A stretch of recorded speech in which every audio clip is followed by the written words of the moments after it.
থেকে জনদুর্ভোগ সৃষ্টি হচ্ছে, অনেকে কমপ্লেন করছে আমাদের থানায়। আগামীকাল থেকে বসবেন না, যদি বসেন আইনানুগ ব্যবস্থা নেওয়া হবে।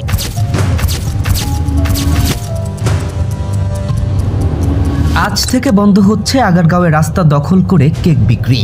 সোশ্যাল মিডিয়ায় ভাইরাল হওয়া কিছু কেকের ভিডিও দেখে দূর দূরান্ত থেকে মানুষ ছুটে আসছে কেবল এই কেক খাওয়ার জন্য, কিন্তু সেই জনপ্রিয়তার আড়ালে জমে উঠেছে বিশৃঙ্খলা। সাধারণ মানুষের চলাচলের পথ দখল করে গড়ে উঠেছে অস্থায়ী কেকের দোকান। রাস্তার ভিড়, জ্যাম, যানবাহন চলাচলে বিঘ্ন।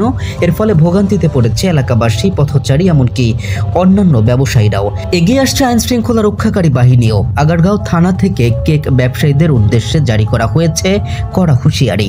রাস্তায় কোনো দোকান বসানো যাবে না। যদি আইন ভঙ্গ করে কেউ আবার রাস্তার উপরে দোকান বসায়, তাহলে তার বিরুদ্ধে নেওয়া হবে কঠোর আইনগত ব্যবস্থা। একাধিক অভিযোগ এসেছে, মানুষের চলাচলের পথ একেবারে বন্ধ হয়ে যাচ্ছে, জরুরি প্রয়োজনে অ্যাম্বুলেন্স পর্যন্ত আটকে থাকছে। এই কেক পট্টি যেন রীতিমতো রূপ নিয়েছে এক অবরোধে।